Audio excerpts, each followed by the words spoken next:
안녕하세요. 나무아카데미입니다. 이번 시간에는 고1 9월 학평 독서 부분의 제한능력자 제도의 개념 및 특성에 대해서 함께 보도록 하겠습니다.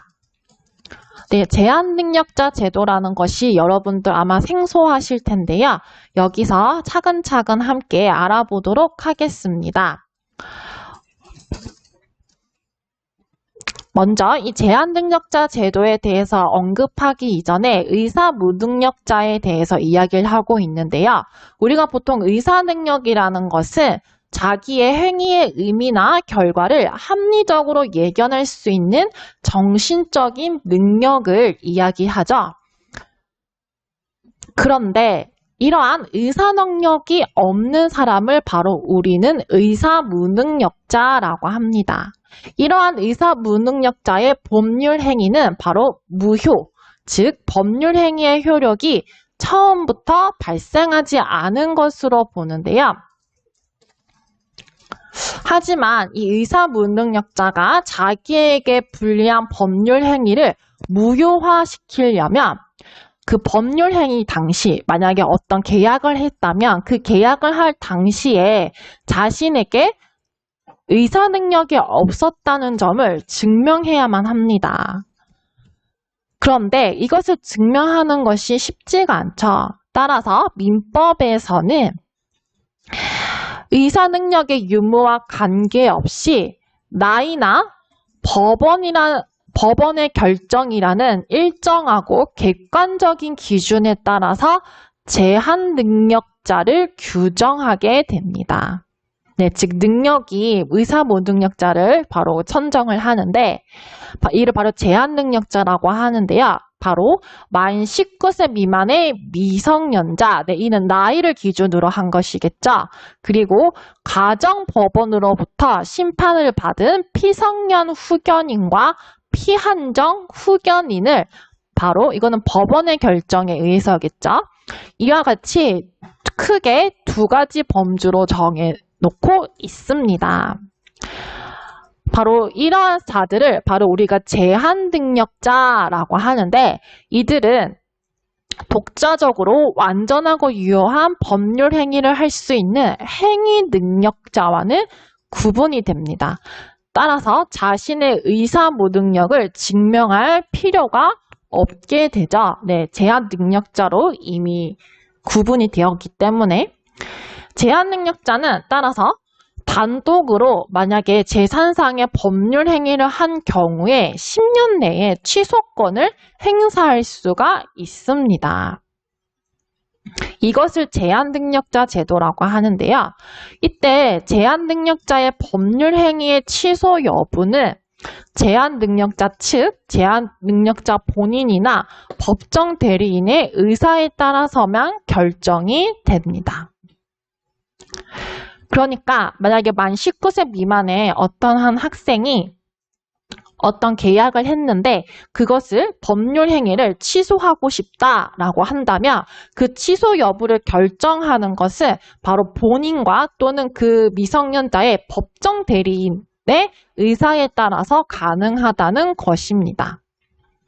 그렇지만 만약에 본인이나 그 법정 대리인이 자신의 그 계약 행위를 취소하지 않을 경우에는 그 법률 행위에 대해서는 효력이 유지되게 되니 이 부분도 잘 기억해 주시기 바랍니다.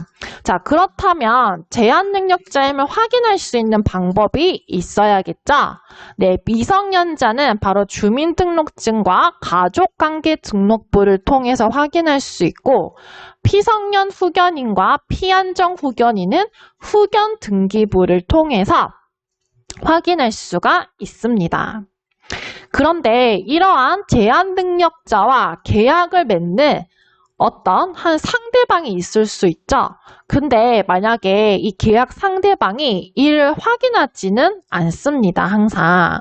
따라서 계약을 하고 나서 자신의 계약을 한 상대방이 제한능력자라는 사실을 뒤늦게 알게 되는 경우가 있어요. 그죠?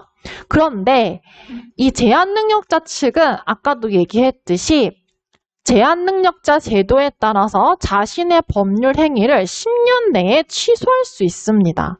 그러면 그 상대와 계약을 맺은 이 사람은 바로 만약에 계약을 일방적으로 취소하면 불이익을 당하게 될 수도 있겠죠. 따라서 이러한 상대방을 보호하기 위한 또 다른 제도를 마련했습니다. 이것이 바로 상대방의 확답 촉구권, 상대방의 철회권과 거절권, 제한능력자의 속임수라는 제도인데요. 그러면 이들의 특성을 함께 보도록 하겠습니다. 먼저 상대방의 확답 촉구권이란 이 제한능력자의 계약 상대방이 1개월 이상의 기간을 정해 계약 취소 여부에 대한 확답을 요구할 수 있는 권리입니다. 즉, 계약을 맺고 나서 1개월 이내에 1개월 이상을 정해서 바로 계약을 상대방이 취소할 건지 안 할 건지 확답을 달라고 요청을 하는 것인데요. 만약에 한 5년 뒤에, 10년 뒤에 자신이 미성년자였음을 밝히고 지금 취소해달라고 하면 상대층은 굉장히 큰 손해를 보게 되겠죠. 네, 이때 이 확답 촉구는 제한능력자에게는 직접 할 수 없고 제한능력자의 법정 대리인이나 제한능력자가 행위능력자가 된 경우에만 이를 요구할 수가 있습니다. 이 부분 잘 기억해 주세요. 상대방의 철회권, 거절권의 개념인데요. 먼저 상대방의 철회권이란 제한능력자의 계약 상대방이 계약 당시 제한능력자와 계약한 사실을 알지 못했을 때 계약을 철회할 수 있는 권리를 이야기합니다. 그리고 상대방 거절권은 무엇이냐면 제한능력자의 계약 상대방이 계약 당시에 제한능력자와 계약한 사실을 인지했는지 여부와 상관없이 제한능력자가 단독 행위를 한 경우에 상대방이 거절할 수 있는 권리입니다. 네, 다만 이 두 가지는 제한능력자 측에서 해당 법률에 대해 취소권을 행사하지 않겠다는 의사를 표시하기 전까지만 권리가 인정되므로 이 부분도 잘 주의해 주시기 바랍니다. 그리고 제한능력자의 속임수라는 것이 있습니다.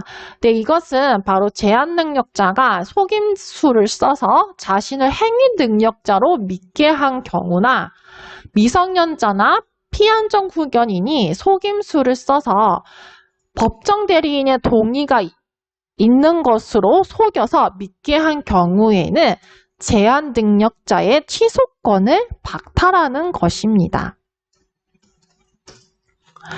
만약에 어떤 미성년자가 자신이 성년인 것처럼, 즉 행위능력자인 것처럼 신분증을 위조하는 등 적극적인 이런 사기 수단을 써서 계약 상대방을 속였다면 이는 이 갑의 취소권이 배제되면 물론이고 법정 대리인의 취소권까지 배제가 됩니다. 이 부분도 잘 기억해 주시기 바랍니다. 네, 이처럼 민법에서는 제한능력자 제도를 통해서 제한능력자의 법률 행위를 보호하고 있습니다. 또한 이러한 제한능력자의 법률 행위로 인해 불이익을 당할 수 있는 상대방을 보호하는 제도 역시 규정하고 있습니다. 네, 지금까지 제한능력자 제도와 그 특성에 대해서 알아보았는데요. 네, 그러면 함께 문제 풀어보도록 하겠습니다. 윗글을 통해서 알 수 있는 내용으로 적절하지 않은 것을 고르는 문제인데요. 1번, 의사무능력자가 자기에게 불리한 법률 행위를 무효화하려면 법률 행위 당시 자신에게 의사능력이 없었다는 점을 증명해야 한다. 네, 이 부분 우리 일문단에서 나왔던 내용이죠. 2번, 의사능력이 없는 의사무능력자의 법률 행위는 효력이 처음부터 발생하지 않는다. 네, 이 부분도 일문단에서 제시되어 있었습니다. 그 다음 3번. 민법에서는 제한능력자 제도를 통해 제한능력자가 행한 재산상의 법률 행위를 일정한 요건 하에 취소할 수 있게 하고 있다. 네, 제한능력자 제도의 개념이 되겠죠. 제한능력자의 법률 행위의 취소 여부는 제한능력자 본인의 결정에 의해서만 결정된다. 네, 이 부분 틀렸죠? 본인의 결정도 맞지만 이 제한능력자의 법정 대리인의 의사에 따라서도 결정이 되므로 이 부분이 틀린 답이 되겠습니다.